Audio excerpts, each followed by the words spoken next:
Estamos para ubicarnos, 1 Tesalonicenses capítulo 13, versículo 2, parte B, o la segunda parte del versículo 2 hasta el 4, hasta el versículo 4. Eso vamos a ver ahora. Acuérdense que esta separación es un poco para darle un poco sentido a los títulos que se le puso o se le pone, ¿cierto?, al sermón. Anteriormente vimos que, y dentro íbamos a ver 7 particularidades, ¿cierto?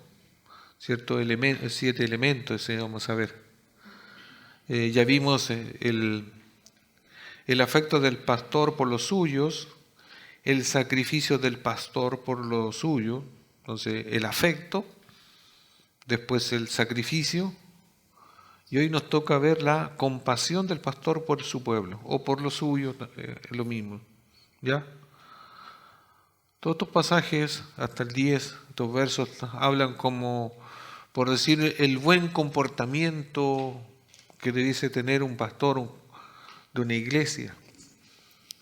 Pero también yo lo contrasto que no tan solo debiese ser del pastor, porque entre hermanos también debiésemos cuidarnos, porque eso también lo hemos visto, de que el cuidado, la responsabilidad en su contexto inmediato, obviamente de la grey o de la congregación o de las ovejas, le corresponde al pastor. Pero también los hermanos unos con otros, en la buena comunión, también debiesen cuidarse unos con otros. Porque si somos miembros del mismo cuerpo, ¿cómo usted va a querer que parte de su miembro caigan en algo?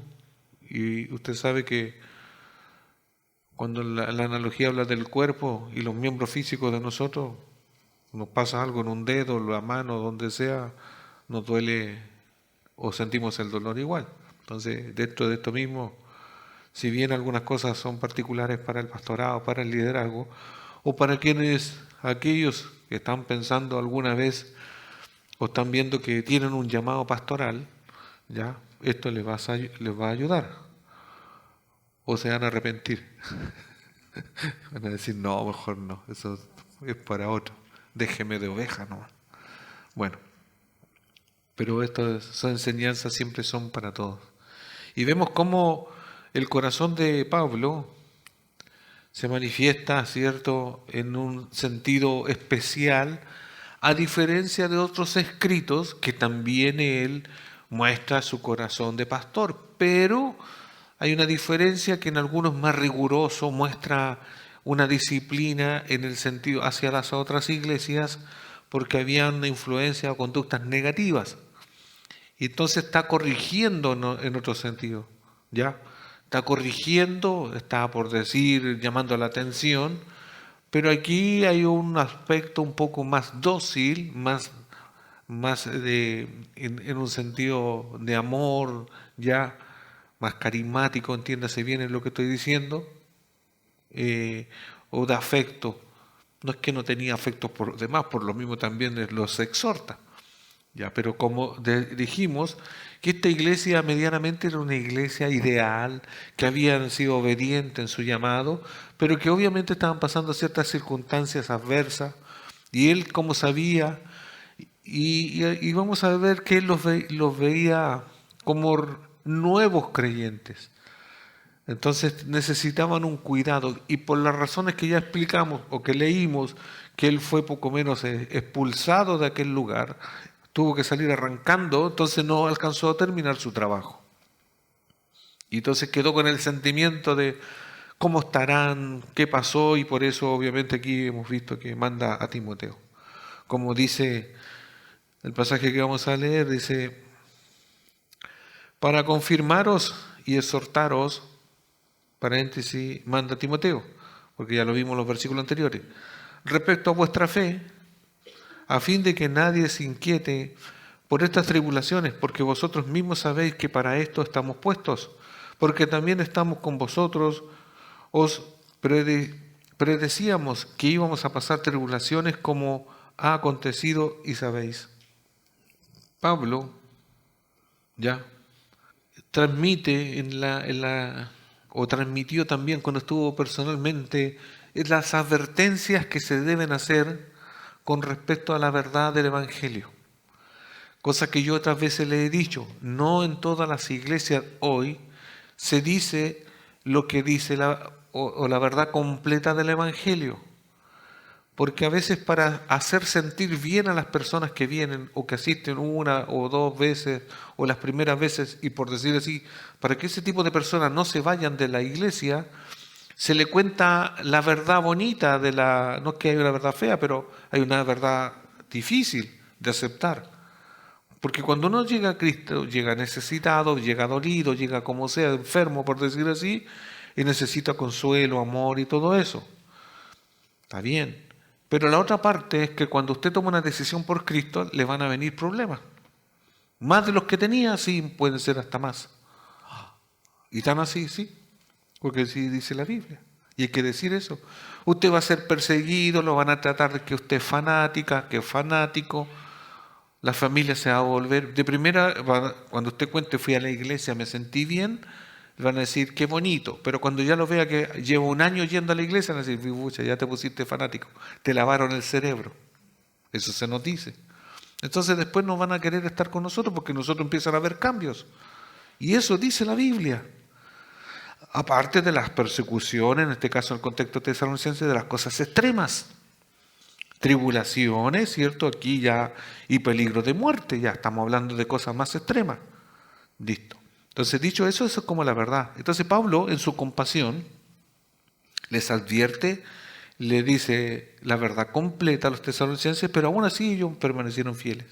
La compasión nacida del amor motivó a Pablo a enviar a Timoteo de regreso a Tesalónica para confirmarlos. Estas palabras son importantes, para confirmarlos y exhortarlos respecto a su fe. ¿Ya? Estos verbos son importantes. Confirmarlos y exhortarlos respecto a su fe. Ellos eran jóvenes en la fe y a la vez estaban siendo puestos a prueba, entonces necesitaban ser guiados hacia la madurez.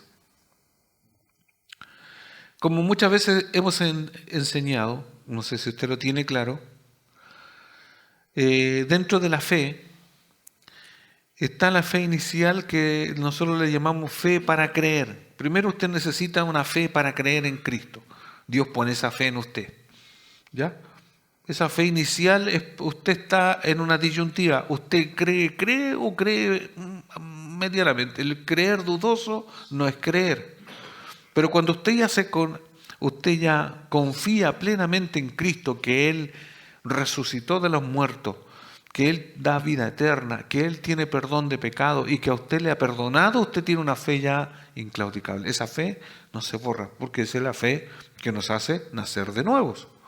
¿Ya? Si usted tiene esa fe, ya tiene esa fe que no se le va a quitar, no se le va a ir, usted, aunque puede dudar, pero ya está en el otro lado. Esa es la fe para creer. El que no cree en Cristo, que es Señor y Salvador y que resucitó de los muertos y que está vivo, que está a la diestra del Padre, si no cree esa verdad, usted no puede tener vida eterna, no se puede ir al cielo. ¿Estamos? Yo esto solamente lo repaso.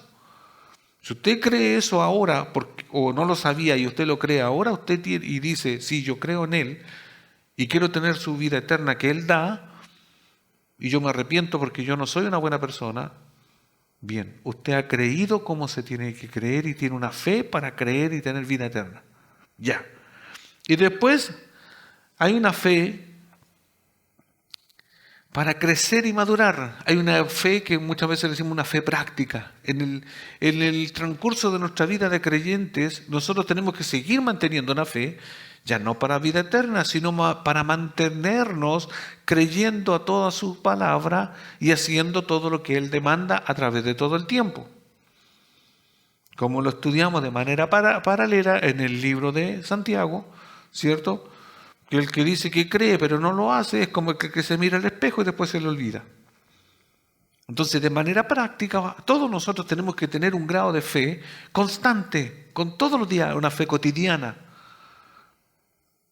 Siempre tener, por ejemplo, la esperanza que Cristo va a venir, creer que sus promesas son fieles para nosotros, creer que Él me protege, creer que Él me da sabiduría cuando yo no tengo. Eso es fe, po. Creer todo el día, usted le cree al Señor que le va a abrir una puerta y usted dice, sí, fe. Eso es fe, es una fe constante y práctica para todos los días. Yo creo que el Señor me va a sacar de una aflicción, yo creo que el Señor va a hacer, me va a dar los recursos, me va a dar un trabajo mejor, me va a de esto. Mire, yo creo que mis hijos se van a convertir al Señor. Es una fe constante. Ya no estamos hablando de creer para vida eterna, porque ya tengo la vida eterna, pero es una fe práctica. Esa fe fluctúa, esa fe se debilita. Esa fe muchas veces como abollada, muchas veces es como que disminuye. Ya, por diferentes cosas, porque cuando no sucede algo dudamos y nos sentimos débiles en la fe. Ahí, como le dice Cristo a los discípulos, si tuviesen fe como un grano de mostaza, hace una comparación. No importa tu fe, úsala, porque Dios la ha puesto. Lo que pasa es que muchas veces nosotros la dejamos de usar. Y podríamos decir nuestra fe se debilita. ¿Por qué? Por razones internas y razones externas. Muchas veces esa fe disminuye o por cosas de afuera, ¿ya? O también cosas de nuestro corazón, porque nos sentimos, uno se siente débil, solo, etcétera, hay tantas circunstancias.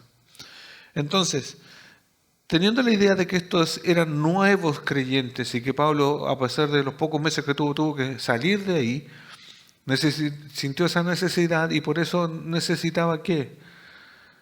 Ya tuvo compasión de ellos y al tener esa compasión necesitaba confirmarlos en la fe y exhortarlos. Entonces la palabra confirmaros o confirmar, ¿cierto? Es afirmar, consolidar, hacer firme. Los que toman nota pueden ahí escribir. Entonces, confirmaros es afirmar, consolidar o hacer firme. Y exhortaros, otras veces lo hemos hablado, pero lo vuelvo a repetir, es llamar, pedir, hablar, invitar, consolar, animar. Todo eso se puede traducir, ¿ya? Entonces, en parte eso es lo que Pablo quería consolar. Dice, la misión que se le había encomendado era doble. El hecho de que Pablo enviara a Timoteo, dice, era doble. Por un lado, confirmar a los creyentes y por otro lado era exhortar o alentar a quienes necesitaban serlo debido a las dificultades que conllevaba la vida cristiana en medio de problemas y persecución. En este caso, el enviar a Timoteo, ¿cierto?, a consolar, la primera misión consistía en afirmar a los creyentes, fortaleciendo su conocimiento mediante la enseñanza de las verdades de la fe. Biblia, Escrituras. Es necesario entender que los escritos del Nuevo Testamento no estaban todos circulando de manera que la enseñanza apostólica o la enseñanza de los apóstoles ya se transmitía oralmente por medio de colaboradores directos de los apóstoles, como en este caso Timoteo, 2 Timoteo 2.2, 2 Timoteo 2.2. Pablo encarga, dice, lo que has oído de mí ante muchos testigos, esto encarga a hombres fieles que sean idóneos para enseñar también a otros. Hay que entender esto, un detalle, hermanos, por eso lo digo. Hay un detalle. En el contexto de la iglesia de Tesalónica no estaban todos los escritos, no tenían las cartas que nosotros tenemos, no tenían la Biblia como tal, no tenían este libro. ¿Ya? ¿Y qué pasa con eso? Pasa harto. Porque si hablamos de las escrituras, ellos ni siquiera tenían el libro de Apocalipsis, por ejemplo, los últimos libros. Entonces, un detalle, ellos, ¿qué se usó entonces? Por eso enviaban a colaboradores, en este caso Timoteo y otros más, que estaban con los apóstoles y de manera, imagínense, o no lo dice la Biblia, o tenían sus apuntes, ¿ya? O ellos grababan en su mente ciertas cosas que los mismos discípulos habían dicho. Por eso era de transmisión oral el conocimiento. Imagínense la desventaja que tenían ellos en razón a nosotros. Nosotros tenemos tantos medios para ilustrarnos que estamos muy favorecidos. Tenemos tantas versiones de la Biblia y tantos documentos que nos ayudan a aprender más. Al que se inicia, en que lleva poco de tiempo acercándose a la iglesia, se le puede, como decimos nosotros, se le puede discipular, se le puede enseñar. Y hay un libro que marca un patrón de estas verdades, lo otro, que eso no es una base. En ese tiempo no era tan así. Imagínense contando uno de estos discípulos o otros de colaboradores. Un día está narrando algo y por las razones que sea, nosotros estamos escuchando a esa persona y no sé, yo escuché la mitad nomás, o un resto. ¿Cómo le voy a decir al lado? ¿Y te acordás lo que dijo? No, es que estaba pajareando. ¿Y tú? No, parece que dijo que esto, dijo el otro. Todo era oral, o sea, era ponerse de acuerdo. ¿Y qué dijo al final? No se podía grabar, no se puede. Yo estoy un poco narrando un poco el contexto de ellos para pensar lo siguiente. Era más que necesario mandar a alguien y corroborar que lo que inicialmente se había enseñado todavía estaba puesto en su mente y sus corazones. Sí. Nosotros, con todas las comodidades que tenemos, venimos un domingo, un día de un culto, un día de enseñanza, ¿cierto? ¿Y con qué nos quedamos muchas veces? Oh, el pastor contó un chiste, bueno, ¿te acordás? Sí. ¿Y de la enseñanza? No acuerdo. No, parece que están hablando de un libro que está en la Biblia. ¿Se nos olvida? Hace poco, esto es una anécdota nomás, hubo una enseñanza en una iglesia a unos jóvenes y se acuerdan los jóvenes que estuvo buena la pizza, ¿ya? Y que jugaron a competir porque había el regalo. ¿Ves? ¿De qué se trató? De eso. Una anécdota nomás. Ya, pero ¿qué pasa? ¿Por qué digo todas estas cosas? Porque era necesario, hermanos, por eso esto de exhortar, de consolidar, ya, era importante, era corroborar de lo que se había dicho, lo seguían creyendo y haciendo. Y ese es la esencia del corazón del pastor. Por eso él, cuando hablamos de esa compasión, era porque sabía el estado espiritual de ellos, o en qué madurez estaban, en qué etapa estaban ellos de creyentes. Por eso tuvo compasión. Entonces, la importancia de leer la palabra. La labor de Timoteo era, antes que nada, confirmar la fe de los tesalonicenses. Por eso dice confirmaros. Significa apoyar o apuntalar algo con la intención de instituirlo o consolidarlo. Es como cuando, no sé si ha visto en el campo, cuando plantan algunas cosas que, por ejemplo, hay unas matas de tomates que ustedes las plantan y que empiezan le llaman que le van a poner un puntal, que es un palo en el fondo, que sirve de guía y después los tomates van y dan como bacán así bien alto, ¿ya? Si eso en algunos casos de algunas especies no se hace, se caen al suelo y se pudren y no dan buen fruto. ¿Se entiende un poco eso? Entonces, acá también es como apuntalar, como intuir de qué, de que lo que se enseñaba, lo que se le había dicho en la fe, ellos ya habían creído, pero su fe debía ser guiada y cuidada para que siguiesen creciendo. La fe fuerte es el resultado de conocer todo lo que Dios ha revelado y tener un fundamento firme en la sana doctrina. Vuelvo a leerlo.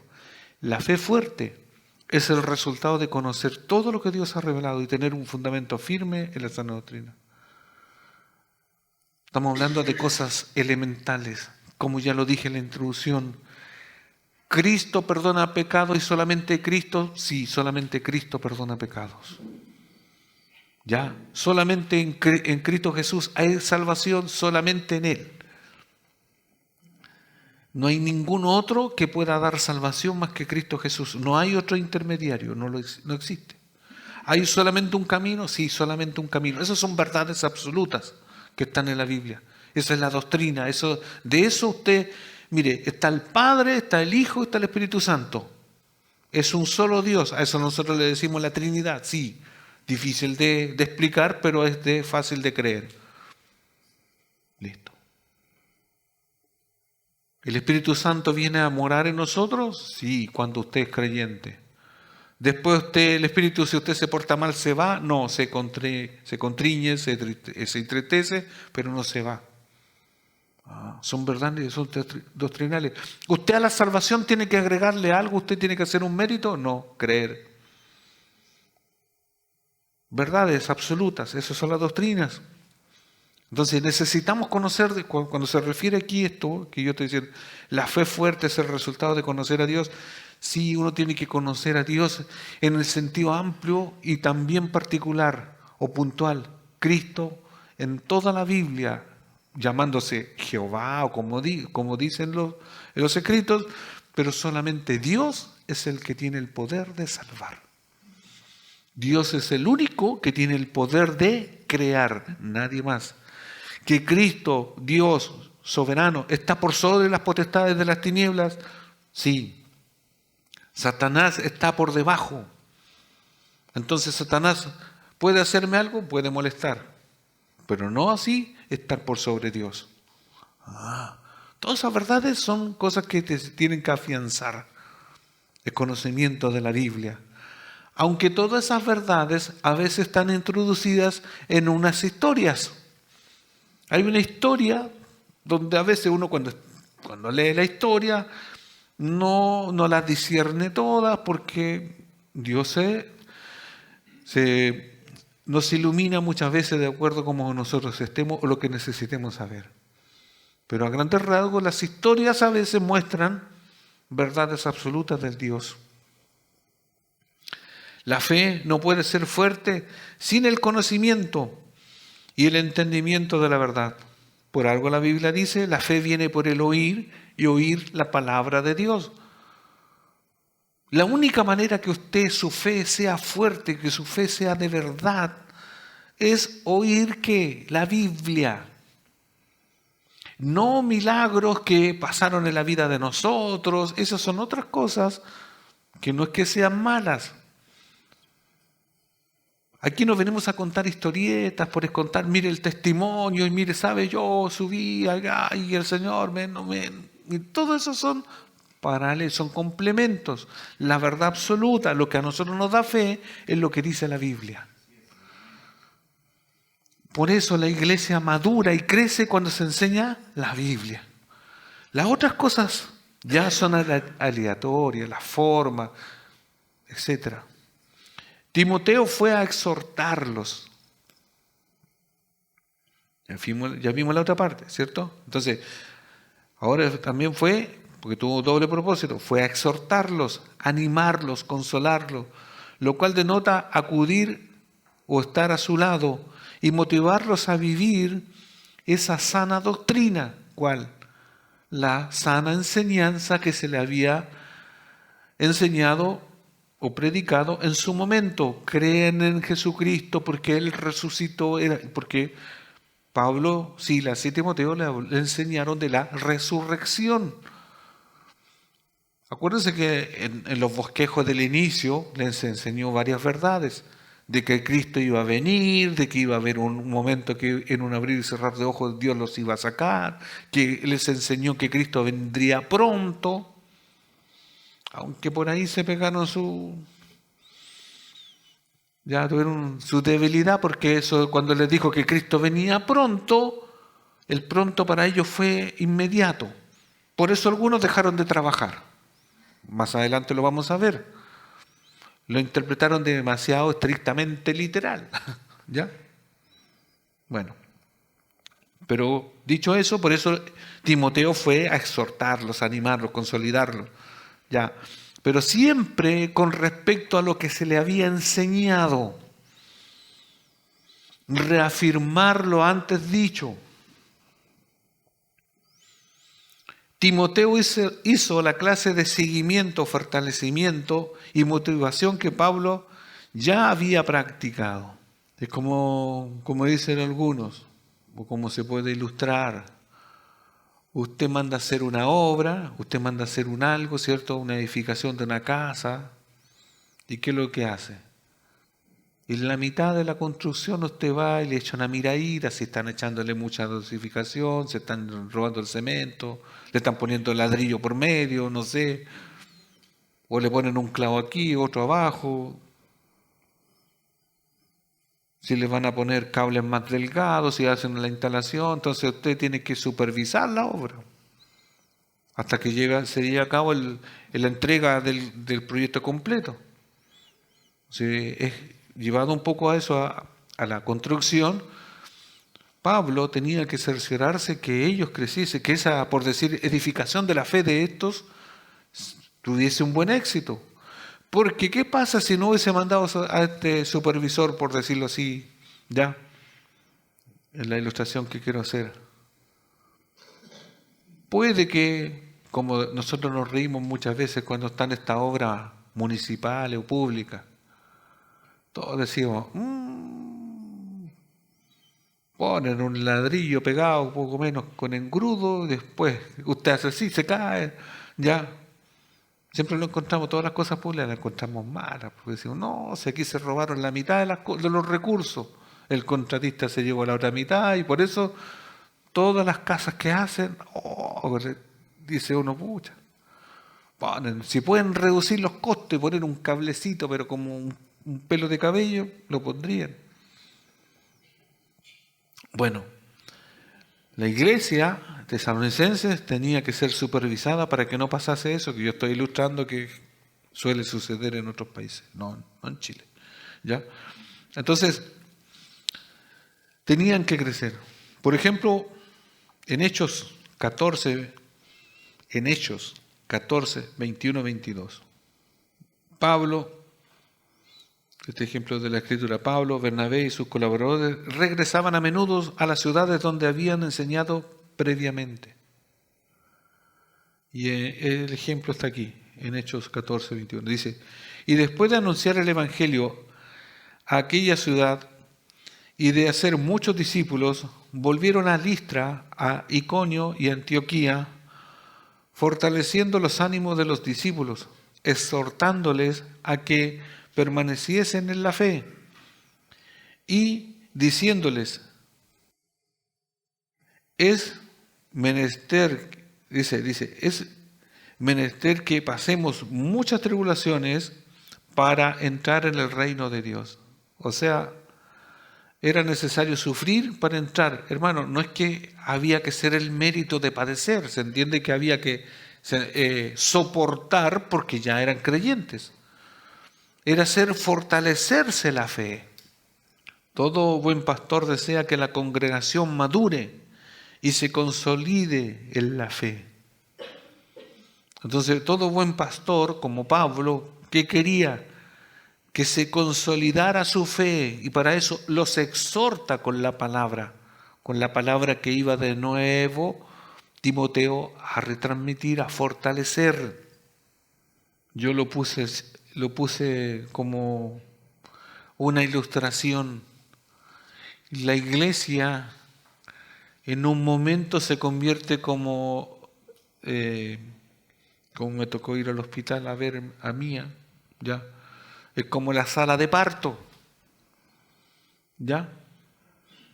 Porque aquí nacen, no necesariamente aquí, pero aquí llegan los nuevos nacidos en Cristo. Entonces hay un parto. Hay un parto, hay una persona que nace de nuevo y nace como ¿qué? Como un bebé. ¿Ya? Entonces, ¿qué pasa? Que algunos por dificultad de otros, ¿cierto? Pueden demorarse más en crecer, etcétera. Pero yo decía, y lo tengo aquí apuntado, que la vida del creyente o la de la iglesia se manifiesta así, que es como en un momento como en la sala de neonatología, ¿cierto? Y en ese momento cada uno de nosotros tenemos que llegar a madurar hasta el momento, como en la vida ya, entrar a la vida laboral. por decir, pasar del kinder a la enseñanza básica, a la media, a la universidad. Y después usted va a ser un maduro donde usted ya está en la vida madura de creyente. Así más o menos yo lo estoy ilustrando, que es el anhelo del pastor, es el anhelo que tenía Pablo, que la iglesia después ya fuese supervisada simplemente para no ver que, en este momento Pablo aquí está viendo, la supervisión consistía en que estuviesen fortalecidos en su fe o creciendo en la fe hasta llegar a la madurez. Hay procesos. Y esa es la idea del pastor. Porque otras veces se ha ilustrado, se ha dicho, imagínense, toda la iglesia infantil, 10 años, todos los mismos, pero todos infantiles. Todos a la más mínima roce, echándose la culpa con los otros, peleando unos con otros. Una iglesia infantil, una iglesia que no crece.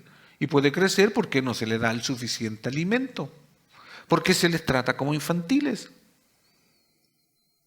Está alguno que le da la maña porque es infantil y va a decir y no comprende las verdades, como nuestros hijos cuando de repente les prohibimos algo y le decimos, no, esto no se tiene, entonces yo me voy de la casa. Bueno, así lo hacen a veces en las iglesias. Cuando la iglesia está inmadura, no falta el que le dice, menos mal que viniste. Como me dijo eso, no vengo más. Sé que a veces nuestro sentido del humor es medio así, nos decimos cosas. Oh, que estáis flaca. Oh, que estáis gordo. Oh, que esto, que lo otro. Y todas esas cosas a veces, yo ando por ahí, me ofendieron. ¿Y qué le dijeron tal cosa? El maduro en la fe ya nos afecta por eso. ¿Ya? No es que no nos afecte, no es que no nos duela, no, pero ya eso no es tema. Si yo sigo amando a mi hermano porque sé que ese día andaba con el pie izquierdo, como decimos. Pero ya no me afecta porque estamos madurando. Gálatas 4:19. Gálatas 4:19. Dice, oh mis hijos queridos, siento como si volviera a sufrir dolores de parto por ustedes y seguiría hasta que Cristo se forme por completo en sus vidas. ¿Cuál es el propósito? ¿Qué es lo ideal que quería Pablo a los Gálatas? Que aunque él iba a sufrir dolores por ellos, que se formara el carácter de Cristo en ellos. ¿Cuál es la idea de un pastor hacia la iglesia? Que en cada uno de ustedes esté formado el carácter de Cristo. ¿Ya? No Cristo, como dije una vez, no Cristo en el pesebre. Guaguita ustedes todas. Yo soy como Jesús, pero ahí, guaguita y que me lleven de comer, me den de comer y no ese Cristo, no. Muchas veces la iglesia quieren ser la guaguita del pesebre, ¿ya? Ahí en los brazos de María, José, los animalitos. No, el carácter de Cristo, ¿cuál Cristo? ¿Ya? El Cristo que se crucificó, que se sacrificó, que dio su vida por la iglesia, ese Cristo. Porque queremos las cosas buenas. El Cristo haciendo milagros, el Cristo que hace todo lo bien, sí. Pero cuando Cristo está ahí en el Getsemaní, cuando Cristo está orando, cuando Cristo está sufriendo, cuando Cristo es injuriado y cuando Cristo es crucificado, no, retrocedemos antes, no. Mire, dejemos a Cristo antes de el domingo de, como dicen los católicos, el domingo de Ramos. Hasta antes de ahí, dejémoslo. Esa parte me conviene y nos conviene a todos, ¿sí o no? Porque Cristo ahí hacía milagros, compartía con los discípulos, andaba ahí como la parte ideal de Cristo. Ahí nosotros aprendemos del carácter de Él, cómo se comportó, cómo confrontó a los fariseos y todo eso, ¿cierto? Pero en la parte del sufrimiento, nosotros como creyentes, como iglesia, no, esa parte no. Pero resulta que si esa parte la sacamos, y si Cristo también lo hubiésemos sacado, si Cristo no muere en la cruz por nosotros, no tenemos vida eterna. ¿Es necesaria? Sí es necesaria. Por eso Pablo dice que él volvería a sufrir dolores de parto. Hermanos, nosotros sufrimos dolores y penalidades por aquellos que han de venir.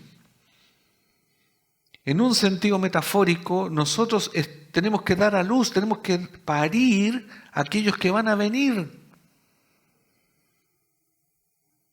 A nosotros nos toca sacrificarnos, estar de rodillas. Durante meditaba, nosotros con antelación, en la oración conocemos, sin verlos, a los que han de venir. Hay muchos que ahora están aquí, que los conocíamos antes de saludarlos y verlos físicamente, porque en oración estábamos orando por ellos para que viniesen. Y cuando antes de venir nos tocaba sufrir, nos pasaban cosas malas, pucha, si supieran, porque cuando les contamos, ¿y todo eso te tocó vivir? Sí. Y eso nos va a tocar. Y después a esos que vienen y que el Señor cambia su corazón, después van a querer que otros vengan y también les va a tocar vivir penalidades. Es algo que está escrito y es algo que sucede siempre. Si eso lo cambiáramos, si queremos manipular la verdad, si quisiéramos manipular, si yo les dijese, hermanos, mire, pongámonos de acuerdo, y yo creo que todos en un sentido cómodo diríamos que sí, pero no agradaríamos a Dios. Hermanos, ¿por qué no hacemos lo siguiente, un acuerdo? Quedémonos con los que estamos nomás. ¿Por qué? No, es que miren, si seguimos orando para que vengan más, vamos a seguir teniendo problemas y penalidades, si está escrito en la Biblia, pero para saltarnos aparte, mire, quedémonos con los que estamos nomás, pues si alguien se quiere ir, no importa, pero ya, por último se achica el grupo, pero ¿qué es lo que hacemos nosotros? Hacemos convivencia, hacemos paseos, juntamos dinerito y lo pasamos bien, solamente nosotros. Oh, qué bueno. Es una buena idea, ¿no? Porque estaríamos evitando las cosas malas. El diablo estaría matado a la risa y estaría de nuestro lado, porque ¿por qué nos va a molestar si esto ya hicieron lo que yo quería? Neutralizarnos. La iglesia dejaría de orar por otros. Pero no es así. Nosotros estamos en constante lucha. ¿Por qué? Porque cada vez que oramos estamos impactando la vida de alguien que no está todavía con nosotros, pero que nosotros con las oraciones, con nuestra intercesión, queremos que esa persona venga hacia nosotros. ¿Para qué? Porque para que los lazos de Satanás se corten, pero en lo espiritual. Porque hay parte que Satanás no quiere que las personas lleguen aquí. Los atribulan, los molestan, etcétera. Pero nosotros cuando oramos, ese lazo se corta. Dios lo corta y lo permite. Y la persona de repente está con nosotros.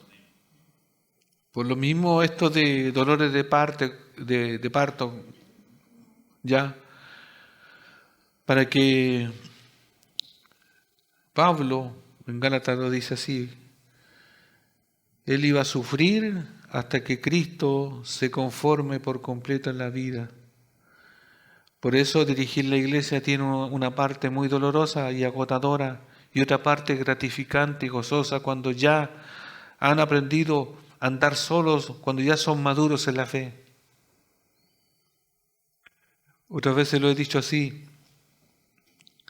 Hay momentos en que la membresía o los que empiezan a venir a la iglesia recurren todo, o sea, normalmente o inicialmente recurren al pastor.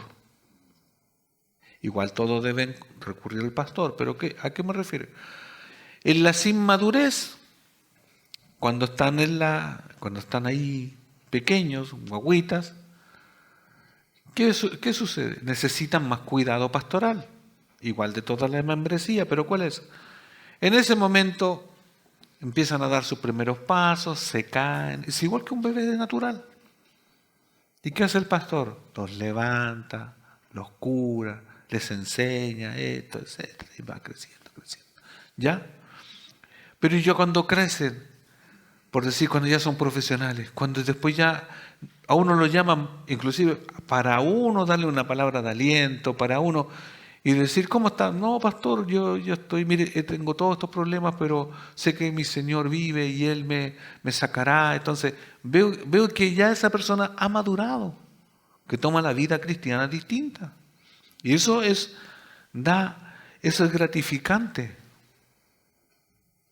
Pero cuando la iglesia es infantil, cuando la iglesia es inmadura, es como la iglesia de Corintios. Acuérdense que Dios le había dado muchos dones y los dones los usaban para cualquier cosa, menos para edificar la iglesia. Y se peleaban los dones. Entonces, yo siempre lo he dicho así, era una iglesia con miembros con poderes como de superhéroes. No podía ser, no debe ser. Pablo sabía lo que enfrentarían y podían inquietarse por ciertas tribulaciones. Presión, sufrimiento como prueba. Esa presión, ¿cierto? Como sufrimiento por la prueba de la fe. En el 3 dice, a fin de que nadie se inquiete por estas tribulaciones. Inquietar o al que esté inquieto se refiere a una persona que intentaba adular o engatusar a otras personas. ¿Qué quiere decir en el contexto de esa palabra ahí? Que nadie se inquiete. Pablo no quería que nadie se inquietara, ¿cierto? Pablo no quería que nadie dejara a los de Tesalónica o los tesalonicenses, o sea, que los alejara de la verdad de esa manera, porque se habían hecho vulnerables por la persecución y sufrimiento. Pablo no quería que nadie los alejara. Por eso dice, a fin de que nadie se inquiete, nadie se salga del camino. Pablo les recordó que todos los creyentes deben esperar tribulaciones y persecuciones. Todos están puestos. Eso es lo que dice al final del versículo 3. Porque vosotros mismos sabéis que para eso estamos puestos. Para estar en dificultades temporales. Yo creo que la mayoría ya sabe esta parte, la parte que no nos gusta. Todos pasamos por problemas. Chicos, grandes, extremos. Sí. ¿Es parte? Sí es parte. No es algo nuevo. ¿Usted ya quedó solo o sola? Si no, todavía no va por esa parte, le va a pasar, pero es temporal. ¿Ya? Toda su familia ya no lo invita a los eventos familiares porque usted ya es fome, ya no dice grosería, ya no se embriaga, ya no baila el no sé qué está de moda. Bueno, sí, eso también. Pero eso pasa por seguir a Cristo. Entonces todas esas cosas suceden y Pablo se los advierte. Usted está puesto para estar en dificultades o tribulación temporal. Pablo hace un recordatorio a los de Tesalónica y a todos los creyentes o todos los cristianos de que deben esperar tribulaciones. 2 Timoteo 3:12. 2 Timoteo 3:12 dice en versión NTV, es cierto, y todo el que quiera vivir una vida de sumisión a Dios en Cristo Jesús, sufrirá persecución. Todo. Es cierto, todo el que quiera vivir una vida de sumisión a Dios en Cristo Jesús, sufrirá persecución. ¿Le borramos la palabra todo o no? Su versión no sé si dice todo, dicen algunos. Es cierto, todo el que quiere vivir. Hermanos, y esto es a mayor escala y a menor escala. Algunos dicen, ya, no, las persecuciones o el diablo se mete con los grandes nomás, con los pastores, con los líderes, con aquí, con los que son más famosos.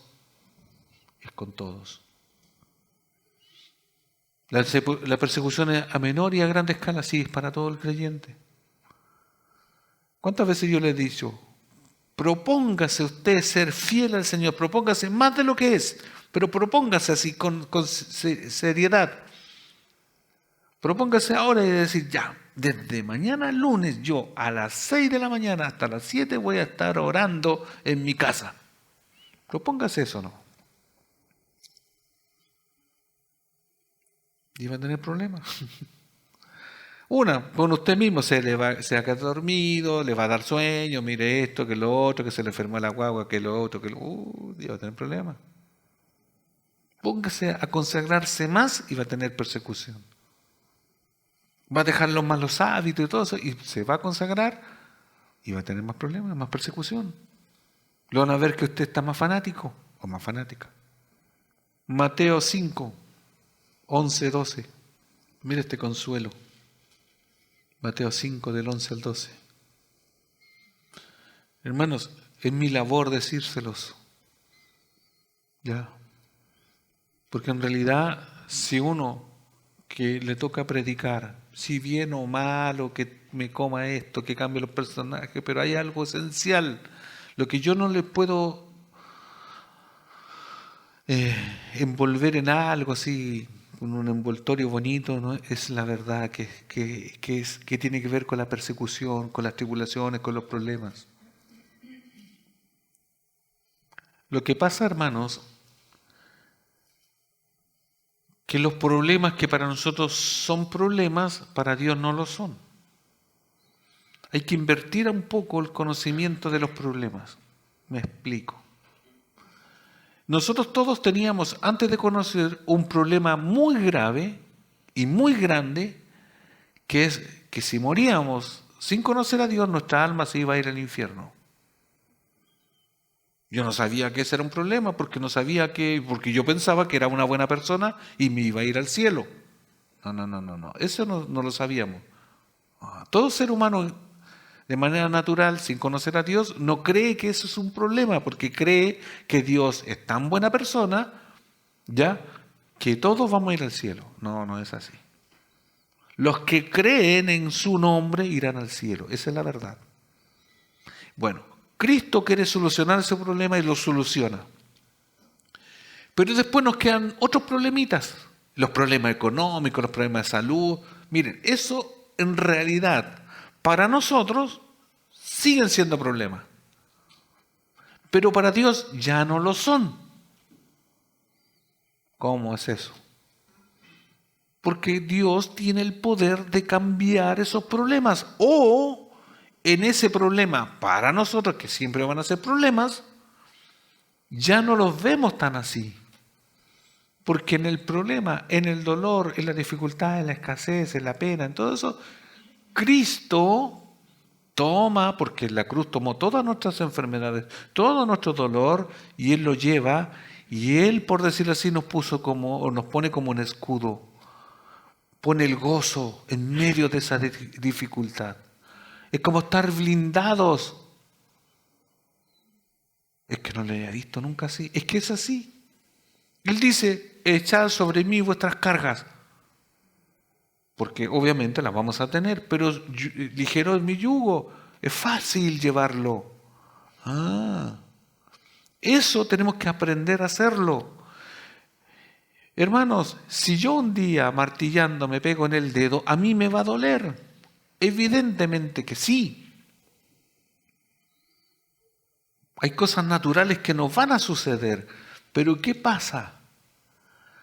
Que Cristo no es que el dolor me lo va a quitar, porque lo voy a sentir igual. Pero yo voy a tener un acompañamiento en el dolor, en la aflicción, en todo orden de cosas. Él no se aparta de mí. Ya no vas a estar sola ni solo. ¿Se entiende? Que ya mis problemas no son los míos, son los de Él. Mi pertenencia ya no son las mías, son las de Él. Y cambia la perspectiva. Ya, mire, por las razones que sea, usted se crió sin papá y sin mamá.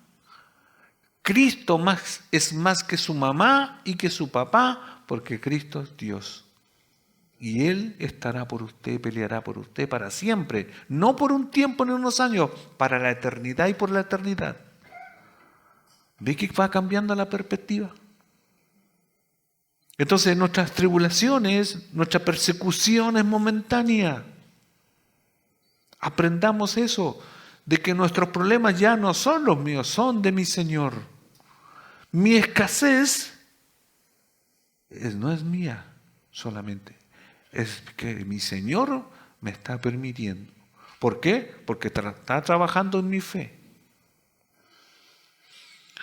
Leo Mateo 5, dice: Dios los bendice a ustedes cuando la gente les hace burla y los persigue y miente acerca de ustedes y dice toda clase de cosas malas en su contra, porque son mis seguidores. Miren esa parte del verso 11. Dios, o en otra versión dice bienaventurados. Aquí dice, Dios los bendice a ustedes cuando la gente les hace burla y los persigue. El nuevo creyente, aunque puede leer esta parte, a lo mejor le cuesta procesarla. Porque cuando el nuevo creyente, cuando está inmaduro, ¿qué pasa? Si le hacen burla, ¿qué hace? Llora, hace berrinche. Dios los bendice cuando ustedes son bienaventurados, cuando los persiguen, y toda clase de cosas malas en su contra por ser mis seguidores. Después dice el 12, alégrense, dice, estén contentos porque les espera una gran recompensa en los cielos. Y recuerden que a los antiguos profetas los persiguieron de la misma manera. Alégrense. Pero es que ¿cómo me voy a alegrar? Pucha, es un mandato, él lo está diciendo porque a los profetas, mire, ha sido desde siempre, todos los que han estado al lado de Dios han sido perseguidos, difamados, muertos, mire, todo lo malo a todos los que han sido o los que están del lado de Dios. Ha sido una constante y será hasta que Cristo venga. Pero como dice el refrán, el que ríe al último, ríe mejor, ¿o no? Ahora como que reímos, pero como que... Sí, pero cuando llegue el final de los finales, Cristo nos tomará a nosotros, a los que nos ningunearon, nos calumniaron, nos persiguieron, los que hicieron tantas cosas con nosotros en esta tierra, y a esos malos que no se arrepintieron y que nos hicieron mal a nosotros, imagínense lo que les va a pasar en ese tiempo, cuando estemos con el Señor, a los que crucificaron a Cristo, a los que negaron a Cristo, a los que vendió a Cristo como Judas. ¿Qué va a pasar con todo eso? A todos los malos malosos, pero que no se arrepintieron nunca. ¿Qué pasará con ellos? ¿Cómo será el juicio contra ellos? Terrible. Y nosotros, obviamente, hermanos, lo explico, no vamos a tener un corazón dividido como ahora. Que cuando estemos ahí viendo el juicio, el castigo para esos, vamos a estar como nos pasaría ahora, porque ahora diríamos, ¿viste? Porque todavía hay parte de nuestra naturaleza caída, que nos reímos cuando a alguien le pasa algo malo. Pero con un corazón ya renovado, pleno, glorificado, no nos dará lo mismo. ¿Se entiende? Porque a veces pensamos que toda nuestra mente va, no, ya distintos. Entonces, hermanos, Pablo, no perdiendo de vista lo que le está diciendo, él sabía que iban a tener tribulación y por eso quería animar y consolar, ¿cierto? A través de Timoteo, de recordarle lo que antes se le había enseñado. ¿Para qué? Para cerciorarse de lo que se le había enseñado, de eso ellos diesen fruto, de que de eso ellos estuviesen maduros. de que a pesar de que su fe estaba siendo probada, ellos saliesen de esa prueba de la fe ya sólidos, maduros. Por eso el Señor muchas veces envía esas pruebas a nosotros.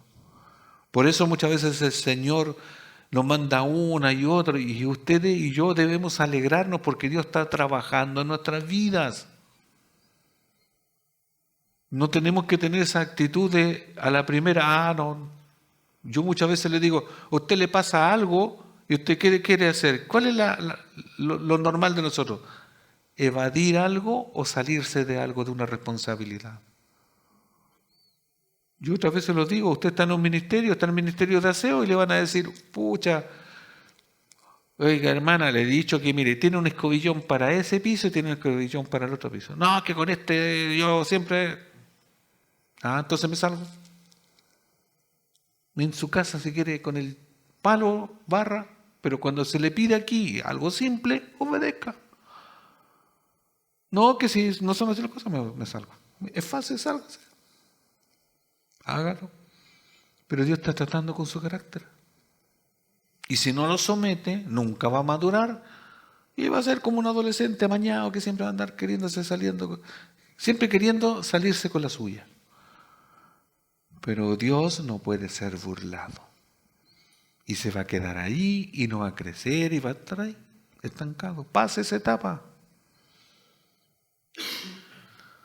Para asegurarse de que los de Tesalónica entendieran el mensaje, Pablo les recordó que también, estando él con ellos, les predijo o les dijo, ¿cierto?, que iban a pasar tribulaciones terrenales. Este teólogo William Hendriksen dijo, las aflicciones que se han predicho y que ocurren de acuerdo a lo predicho, sirven para fortalecer la fe.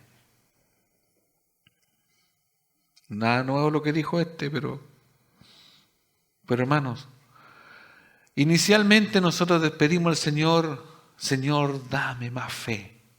Y yo siempre le digo, no es una trampa ni malo pedir más fe. Pero traducido en la práctica, ¿usted quiere más fe? Sí, pues pastor, quiero ser una mujer, un hombre de fe. Ya, problema. ¿Por qué problema? Sí, porque la fe se prueba. ¿Y cómo se prueba? En las dificultades. No, entonces déjeme así, no. No, no es que esté mal o esté bien. Pero la Biblia anima, por ejemplo, yo siempre les digo, pida sabiduría. ¿Les conviene eso? Sí, se conviene. Sí, conviene, lo pide porque Dios dice, pídanla. Y Dios le va a dar. Porque cuando estemos en los problemas, nosotros vamos a ver cómo enfrentar los problemas. Y a la vez la fe se va a fortalecer. Y más encima usted sabe que la fe viene por oír y oír la palabra. Y oírla y hacerla y ponerla en obra. Es todo un encadenamiento. Pero hermanos, cuando usted los pruebas, ya otras veces se le ha dicho cómo las pasa. Cuando usted está en problema, llame a los hermanos, si está enfermo, llame a los ancianos para que oren. Mire, están todas las herramientas, está la comunidad, está el cuerpo. Tengo un problema, ¿qué digo yo? Le digo a un hermano, ore por esta circunstancia, ore por esto. Entonces, yo aunque estoy sufriendo, no está solo. ¿Los tesalonicenses estaban solos? No.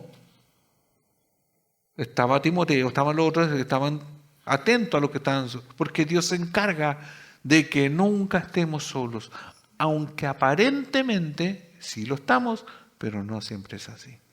Porque aunque no esté alguien al lado de nosotros, Dios está con nosotros y en nosotros. Por último, por eso la labor pastoral contempla no tan solo la compasión por el pueblo, sino de mucha compasión por el pueblo, así como Jesús, cuando dice Jesús en las Escrituras, tuvo compasión por las multitudes porque estaban como ovejas sin pastor. Cristo tuvo compasión, lo mostró y queda registrado, porque ¿cómo los veía? Como a su pueblo Israel como ovejas sin pastor. Todo pastor que estudia la Biblia sabe que todo creyente pasa y pasará tribulación, y que ante eso tiene que estar maduro en la fe o fortalecido en la fe. Fe que viene por pasar tiempo con las Escrituras, con el estudio y la lectura de la Biblia. Hermanos, por eso cada vez que uno dice que tenemos nuestras actividades de estudio sistemático en la iglesia como una actividad, no se pierda esos momentos. ¿Por qué? Porque usted le agrega conocimiento de la Biblia, y ese conocimiento de las Escrituras, ¿qué es lo que es? Es el elemento para que su fe sea más fortalecida. ¿Se entiende? Que por eso Dios lo dice, si no es un invento de uno. Por eso yo cuántas veces le ilustro, por conveniencia de nosotros. ¿Qué podríamos decir? A conveniencia personal del ser humano. Hermanos, juntémonos una vez al año nomás, y un ratito, ¿no? Y a comer. Buena idea, vos. ¿Por qué a nadie se le ocurrió? Pero esa es la idea humana, eso no funciona. El cuerpo se reúne, está unido siempre. Es algo que Dios lo dejó así. Y es por algo que en su momento no nos gusta, pero después cuando nos damos cuenta que eso es lo mejor, es lo mejor. Es que el resto no lo comprende, no lo va a comprender. No, a nosotros no nos importa. Es nuestro estilo de vida. Imagínense, en el cielo por la eternidad estaremos todos siempre reunidos, siempre. Y es así. Dios lo dispuso, Dios nos agregó a su plan, no a mi plan. Nosotros queremos hacer nuestra teología, pero no es así. Hermanos, para cerrar, tengamos en mente esto que decía el título. Pablo tuvo compasión, por eso manda a exhortar, manda ¿a qué? A confirmaros, a consolidar la fe.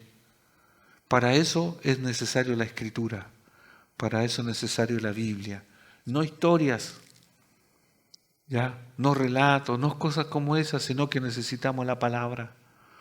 Por eso, no, hermanos, lo repetimos. ¿Qué lee usted? Yo sé de hermanas y hermanos que ya están dando por primera vez la primera vuelta a la lectura de toda la Biblia. Desafíese, siempre es bueno. ¿Cuántas veces ha leído toda su Biblia? ¿Una, dos, tres? Yo voy por la primera, me dicen a veces. Sí, termina, y después va a ir por la segunda y las veces que sean, hasta que el Señor se lo lleve o se la lleve. Pero eso es bueno, porque está en contacto, porque no todo lo vamos a comprender con una lectura, ni con dos, ni con tres. Es necesario, porque después en la vida práctica, los problemas los enfrentamos ¿con qué? Con la fe, con el fortalecimiento que da su Espíritu. Y el Espíritu Santo toma ¿de qué? De lo que hemos leído. Por eso Dios deja todo así. Yo digo, la Biblia es como una máquina más que perfecta. Toda la enseñanza del Señor es más que perfección, porque Dios es el sabio de sabios. Póngase en pie. Por un momento cierre sus ojos y piense y ponga delante del Señor lo que hoy día usted lo tiene atribulado, lo que hoy día usted a lo mejor está haciendo, se siente perseguida o perseguido. Siempre hay algo que nos tiene así, siempre hay algo que nos roba el gozo. A lo mejor somos incomprendidos, a lo mejor nos tiene inquieto la escasez, la falta de trabajo. Busque en su mente, hay algo que usted lo tiene atribulado. A lo mejor hay falta de amor de sus padres, a lo mejor hay falta de afecto. Mire, busque en su mente lo que a usted le conmueve, lo que usted se siente así como abandonado en la vida, aún por Dios. Búsquelo y dígale al Señor, Señor, esto es lo que a mí me da pena, esto es lo que a mí me tiene atribulado, esto es lo que me tiene No sé, hace tiempo, hace poco, hace mucho, no lo sé. Busquemos, todos los que estamos aquí, busquemos lo que sentimos nosotros y que no tan solo sentimos, son verdades, son cosas que nos están pasando. Sentimos que hay injusticia en nosotros. Busque lo que tenga en este momento y póngalo delante del Señor. Encontrado eso, digámosle al Señor, Señor, esta circunstancia me tiene atribulado, me tiene con pena, me tiene cansado, me tiene cansada. No sé quién sea, como sea. Dígale al Señor, Señor, esto ya me tiene agobiado. Estoy que ya desisto de la fe. O me cuesta creer en ti porque esto me pasa. Entrégueselo al Señor, porque el Señor, aunque lo sabe desde antes de la fundación del mundo, lo que estamos viviendo ahora en este minuto, pero quiere que nosotros le confesemos.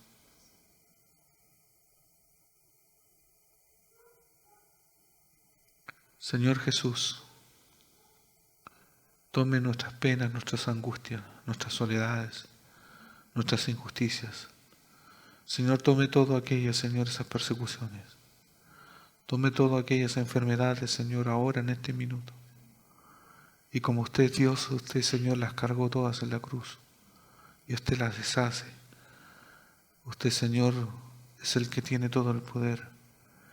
Y denos fuerza, Señor.